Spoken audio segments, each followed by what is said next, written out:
watched it because I don't like scary movies. You don't like scary movies. I hate to be scared.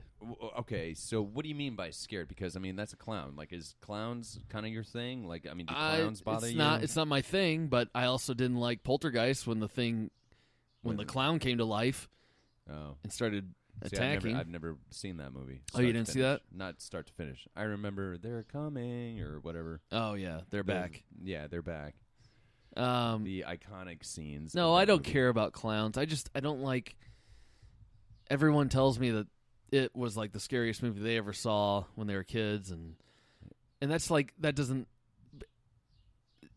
interest me to be tormented like that, because I know watching the movie I'm gonna be like, oh, that's creepy, right? But then later that night when I turn the lights off and I go to get something or I have to walk through the room, then all I can do is imagine that creepy thing. And it bothers me. Even though as a grown man. I know, and I understand that is ridiculous. Like, as a kid, like, I could understand, like, if my parents, because my parents never let me watch it. My parents at a very young age, I remember being told I couldn't even read Stephen King books. Yeah. Well, Like, they're probably inappropriate for a young kid. Well, all right. Well, I just showed my young kids the movie It. Well, that might be inappropriate. And they laughed their ass off through most of it. They were like, they were making fun of him. They're like, who the hell is this guy? And I'm like, that's It. And they're like, why does he talk like this? And I'm like, that's supposed to be scary. Yeah, and but they're like, nah. See, that could have been in the moment, but then they go to bed and they're traumatized. No, once I showed them Saw, then they were traumatized. Why would you do that? Well, I mean, well, the first one, I mean, nothing was shown. I mean, nothing was shown. I like teaching him about, options. You have choices in life. and Saw is the best way you could think of? There's no other movie that I can think of that more perfectly illustrates you have a choice. You can either do this or you can do that. What about the movie Go? What movie is that? I mean... Go? They're making choices. Never seen Go.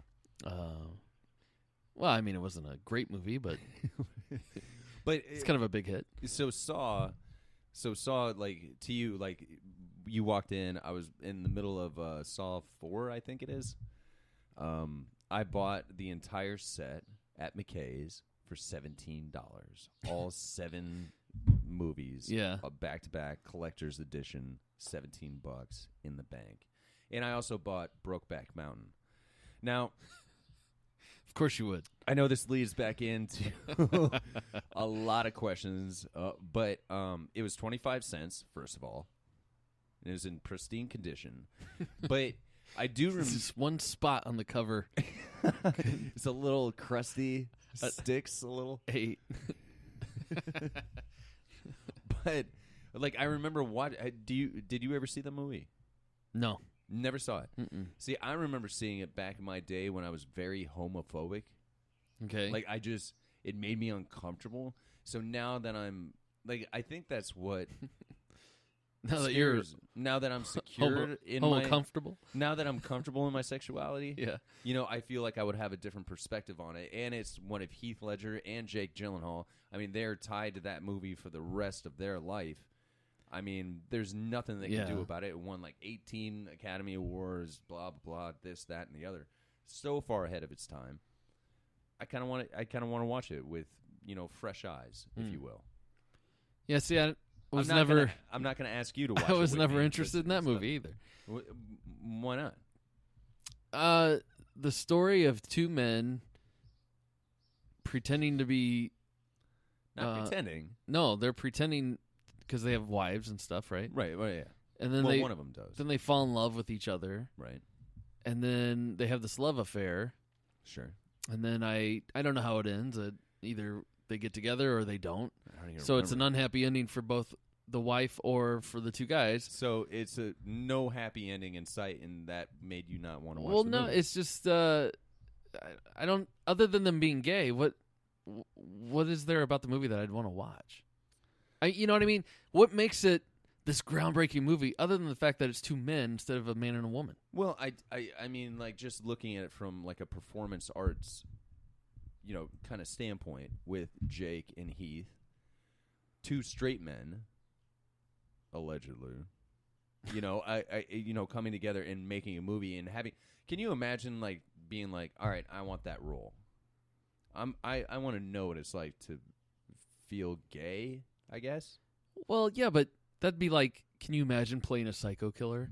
Because who rapes children? Some people can pull it off, and some people can't. Right. I mean, John Lithgow is the, like you said on Dexter, like he's a perfect person to be a family man, but also a serial killer. Yeah, he can pull that off. Now let's interject Jonah Hill into that role. Do you think he can? I think he could. Do you really? He's a good actor. Jonah Hill? Yeah.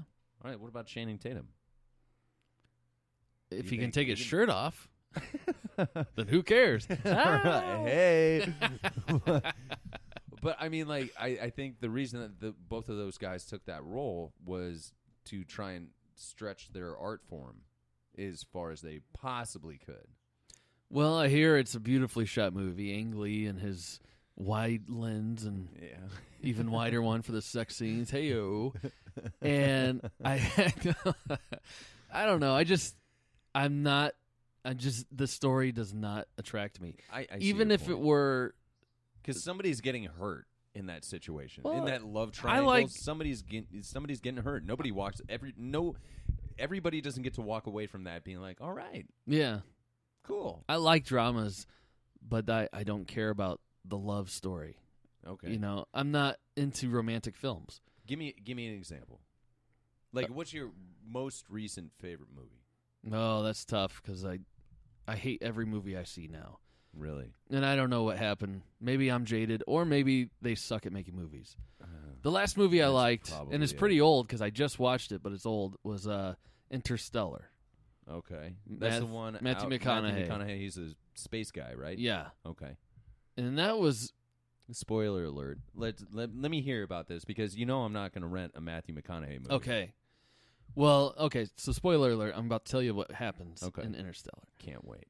Now, it's advertised, and when you see the photo on the cover, it's a picture of him in a spacesuit walking on some terrain you don't recognize. And this is also around the same time that Matt Damon came out with Martian, right? Yeah, they came out the same summer. George Clooney and Sandra Bullock did Gravity. I think that was a year before. Everything was kind of like there was a lot of space movies coming out. A lot of space movies. Now, this one, all I knew was he goes to space. He's a spaceman, and I don't know what happens. So that's all I knew going in. So and then you bought that ticket. It looked like the previews looked. There's some action. There's some stuff going on. Okay. They didn't tell me any story. Okay. And so I was like, perfect. I'll watch it. Let's do it. All right. I was blown away. Really? It wasn't just, he goes out in outer space, has an adventure, crazy, saves the world, Armageddon. Okay. It wasn't that. It was... What happened? What was the whole premise? The premise is it's a futuristic Earth where we're in a dust bowl again. We can't grow crops. Okay. We can't do shit. Okay. And they're rounding up the smartest... And it's kind of also like, what's that... Mockingjay, Mockingjay, the Killing Games, or Hunger Games. Hunger Games, yeah. It's kind of like that too, where you're told what you're going to do. Like, so somebody told Matthew McConaughey what to do. So Matthew McConaughey grew up in a world before all this happened. Okay. Now his kids are having to grow up in this new world, where his son is really smart and he wants to go to college, but guess what? Matthew McConaughey is a farmer.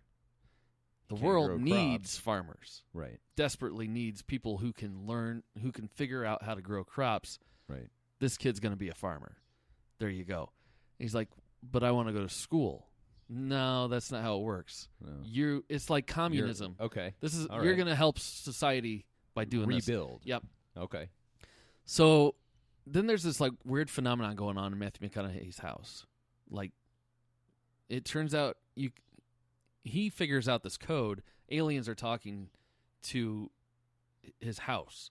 Like so it's kind of like Independence Day with it's Jeff like Goldblum? It's kind of like that, where there's like this weird and he's cracking the code. Like frequency coming into his house? Okay. Yeah, and his daughter is super, super smart. Right. And she's a little girl. Right. And she just sits there, and it's her bedroom. It starts happening more and more. So she just sits up, cracking this code, trying and trying. And he's like, "That's nice, sweetheart, but we got farming, we got all this stuff to do. Come on, it's nothing. It's Not to mention, go to sleep." Right. Well, then NASA somehow figures out that he figured out this thing that was going on. Which he didn't. His daughter did. Well, his daughter cracked the code, Right. and it was an address, and the address was a spot that was unmarked on the map. So he's like, "Well, come on, baby girl, let's go check it out," because he's gonna, this is what his girl wants to do, right? Okay. They drive the truck out there. It's a security base. What is this? Like, what the hell? Yeah. Hands up. They march him in. How'd you find this place? I don't even know what's going on. But, It's my daughter's fault. And Kill then, her. And then they're like, "So how'd you crack the code? How'd you crack the code?" So that's all they want to know is what's going. Right. So now they're like, "How do you do it?" "Well, you've got a connection with the aliens. You got to go to outer space with us." But it wasn't me. It was my daughter. But you're going. Daughter's staying. What? And so he ends up going on this journey into outer space. Forced. To save Earth. Okay. They're looking for new places to go to. They got this spaceship. They're going to put you to sleep and hibernate you, and they're going to send you out. And they explain this in the movie, that when you go into outer space, time goes by like slowly for you. But on Earth, and this is real, this is true, you could you could literally time travel in real life if you could go far enough out and come back. Right. You could come back and it would be like 3 months later. Right. For us, but for you it was like 3 days. Right. And so they explained this to him, that's kind of cool. When you do this, by the time you get back to Earth, your daughter is going to already be old. In college. She's going to be grown up. Right. So you're sacrificing that. But if he doesn't do it, then they can't save Earth. So this is truly an Armageddon moment. So his daughter's begging him, "Don't go, Daddy, don't go." And then he goes anyway. And he goes and does it. And he flies out. He ends up getting to and they got to go to this. I'm taking so long to explain. They got these planets that they're going to all these different planets because they send out scientists to figure out which planet is inhabitable. Which one we can grow. Which one can we live on? Live on? So we're going to move everybody from Earth to this motherfucker? We're going to start bringing the smart people back. See, I was thinking that I was under the impression that we were going to go find a planet that we could grow crops on and then bring the crops back. That doesn't work because that's 50 years that took you to get back. Yeah, corn doesn't have a shelf life of 50 years. Well, and the people on Earth can't wait 50 years for corn. That's true. So they're looking for somewhere to take everybody. Okay. And so they send all these scientists out, and they're waiting for the scientists to get back to them because they're flying, and then something happens to their ship. And they're supposed to go to each planet, but they can't now. Something happened. Right. And so now they can only go to one because then that's the only way they'll have enough fuel to get back. Okay.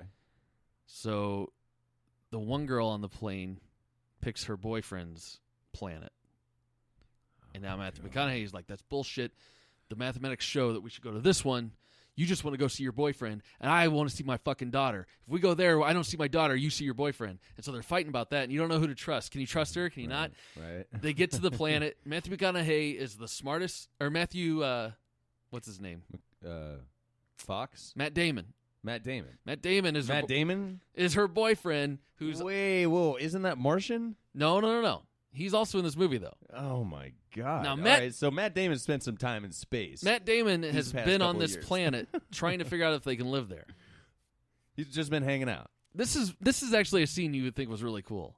They get to this planet, and they find there's a beacon happening.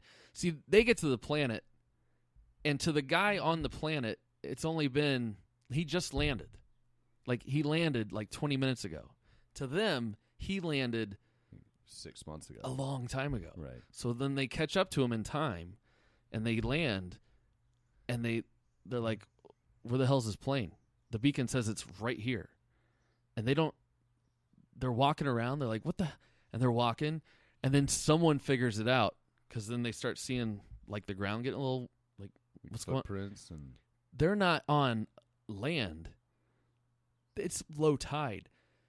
but since the moon is so strong there, Oh, it pulls the water all the way around half of the planet. I do like and now that. it's coming back around the planet like, Let's go. That's why they can't find him, because his plane got crushed. And so now